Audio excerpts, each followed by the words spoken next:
Next we will see heat definition. What is meant by heat? Heat is defined as form of energy that transferred across the boundary by virtue of temperature difference. Heat is defined as energy in transient. SI unit of heat is joule or kilojoule. Heat is a form of energy that transfer across the boundary by virtue of temperature different. We will see the sign convention for heat. Heat is supplied to the system is taken as a positive, and heat is rejected by the system. Heat is rejected by the system is taken as a negative heat. Then we will see the modes of heat transfer. Mainly three modes of heat transfers are there. First is a conduction, second is a convection, and third is a radiation. Heat transfer between two bodies in direct contact is called as a conduction. Heat transfer between a wall and fluid system in a motion is called as convection. Heat transfer between two bodies separated by empty space by electromagnetic waves is known as a radiation. Next is a similarities between heat and work. What are the similarities between heat and work? First is a both are observed as a boundaries of the system. Heat is also observed as a boundaries of system, and work is also observed as a boundaries of system. Both are boundary phenomena. Heat is also boundary phenomena, work is also boundary phenomena. Heat and work are not property of the system. It is a path function. Heat and work cannot be stored by the system. It is one of the similarities between heat and work. Next is a both heat and work are energies in transient. Both heat and work are inexact differentials. Their magnitude depends upon the path followed by the system. Therefore, they are path function. Heat and work are the path function. How? We will take one example. Why heat is a path function? Path function are those properties whose value depends on path taken by the system, and heat transfer depends on path followed. Heat dq is an inexact differential, and work is also path function. Work depends on path. It's inexact differential. It's also called as a path function. Next, what are the differences between heat and work? First is a heat is a cheaper and poor grade of energy, and work is a better grade of energy. Second, it can be produced anywhere. Heat can be produced anywhere. This work requires motion. Next is mainly it produced by friction and burning, and heat causes motion, but work is obtained from large amount of heat. In heat, only friction of heat can be converted into work, but in work can be converted fully into heat, or vice versa. Area under the TS plane is heat, and area under PV plane is work. Then for heat to flow between system and surrounding, temperature gradient should exist, but temperature gradient is not required for work interaction. Sign conventions are different.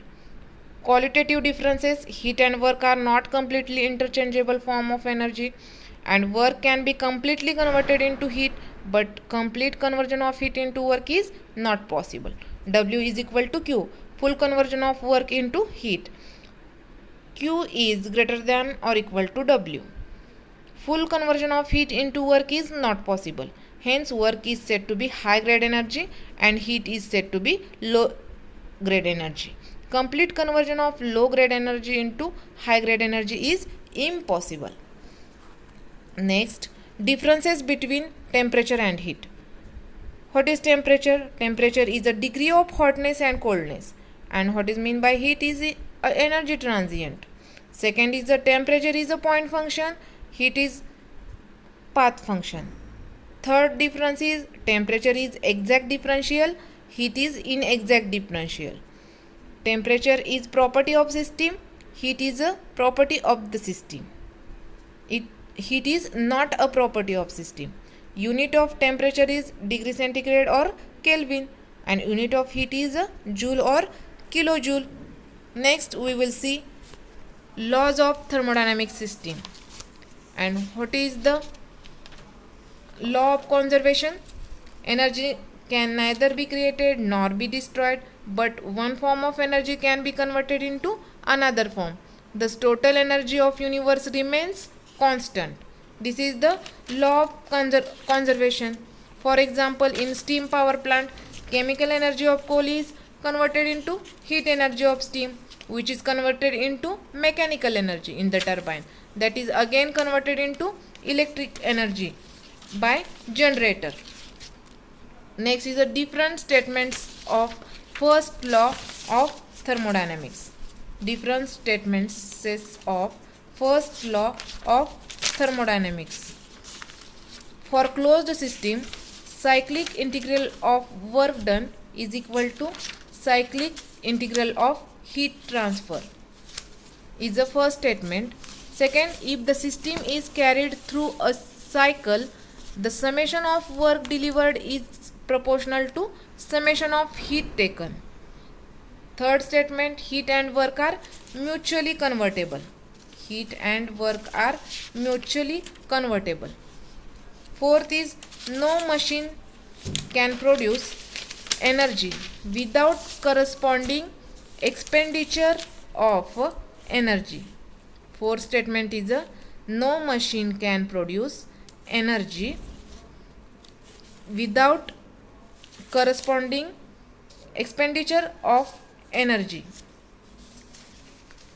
First law we will apply to closed system undergoes cyclic process in Jules experiment, and we can denote as a cyclic integration of dq is equal to cyclic integration of dw. Energy first law we can state also tell that statement like this: energy neither be created nor be destroyed, but it can be converted into one form to another form.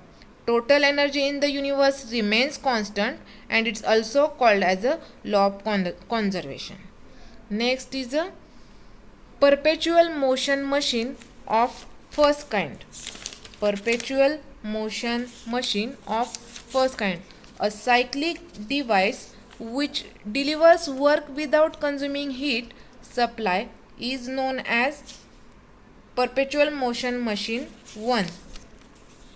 No engine which can produce work without consuming any energy. Such fictitious machine is called PMM1 or perpetual machine of first kind. If the impossible to construct PMM1, the conversion is also true. Work without any some other form of energy appearing simultaneously. First law of thermodynamics by Jules experiment. It consists closed system of known mass of water contained in an adiabatic vessel with a thermometer and paddle wheel as shown in figure.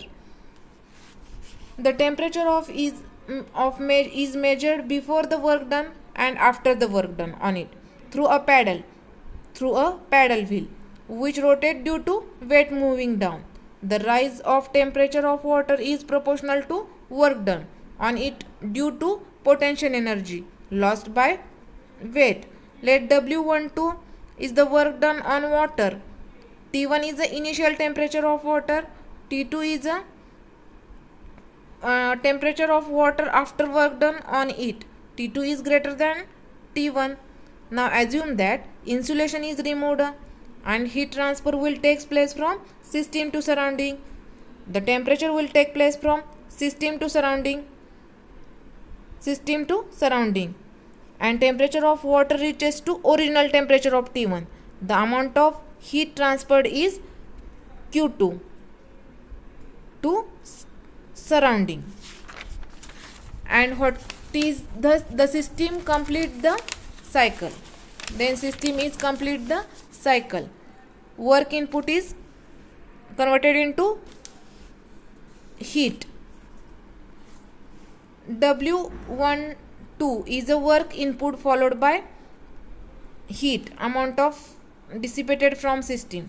Joule has conducted this experiment number of times. For different weights, we can add many weights, W2, W2, W3, W4, and for different weights moving through different distances, each time he measured temperature rise of system. He found that W12 is directly proportional to heat Q21.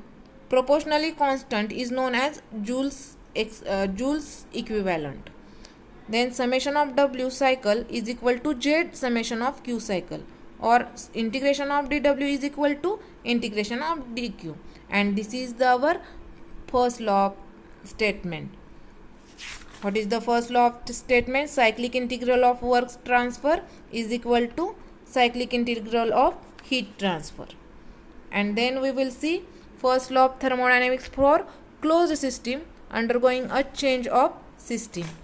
First law of thermodynamics for a closed system. In that, energy stored neither heat or work is called as the internal energy. Q is transferred to the system and work is from system, work is done. Then let Q is equal to heat transfer. W denoted as a work transfer. Q minus W is equal to delta E, increase in energy. And we know that E is equal to kinetic energy plus potential energy plus U. And E is equal to U if K E is equal to P E is equal to 0, or Q is equal to work plus delta U. Q is equal to Q2 plus Q3 minus Q1 is equal to W3 plus W2 minus W1 minus W4 plus delta U. Next, internal energy is a property of system. Internal energy is a property of system. Question is like that: prove that internal energy is property of system. Then what is the answer expected in exam? Let us consider one system undergoes a cyclic process as shown in figure. Consider system changes its state from state 1 to 2 following path A. For path A, QA is equal to delta EA plus WA. For path B, QB is equal to delta EB plus W. These two processes forms a cycle by first law of thermodynamics. For cyclic process, what is the first law? Summation of Q cycle is equal to summation of W cycle. Q means heat and W means work. And Q is equal to QA plus QB and W is equal to WA plus WB. Then equation 1, Q is equal to delta E plus W. For path A, delta EA is equal to minus delta EC. And from equation 3 and 4, delta EB is equal to delta EC. Next part is a enthalpy. Enthalpy is heat content of system. Total enthalpy H is given by H is equal to U plus PV in kilojoule. Specific enthalpy H is given kilojoule per kg. H is equal to small u plus P into small v. Energy of an isolated system, Q is equal to 0, W is equal to 0. We will apply the first law of thermodynamics. Q is equal to W plus U. Then dQ is equal to dW plus du, and du is 0, that is U is constant. Hence internal energy of an isolated system is always constant. Next, mass balance for steady flow system. What is meant by steady flow system? It's defined as system in which mass flow rate into the system is equal to mass flow rate out of the system. M dot is equal to M dot 1 is equal to M dot 2. Steady flow system means system in which mass flow rate into system is equal to mass flow rate out of the system, means m1 m2 is same. Consider the flow of fluid through a pipe, cross sectional area A, specific volume V at velocity c, then volume flow rate is equal to A meter square into c in meter per second. Mass flow rate m dot kg per second is equal to volume of flow rate meter cube per second divided by specific volume meter cube per second. M dot is, then what is the m dot? M dot is equal to area into velocity divided by specific volume is equal to density into area into velocity. Velocity divided by specific velocity, area divided by specific volume. 1 upon V is equal to density. Above equation is called as a continuity equation. And following are the assumption for steady flow processes. The rate of mass transfer at inlet and exit are equal. The state and energy of the fluid at inlet, exit in the controlled volume do not change with respect to time. The rate of heat transfer and work transfer across the control volume are same.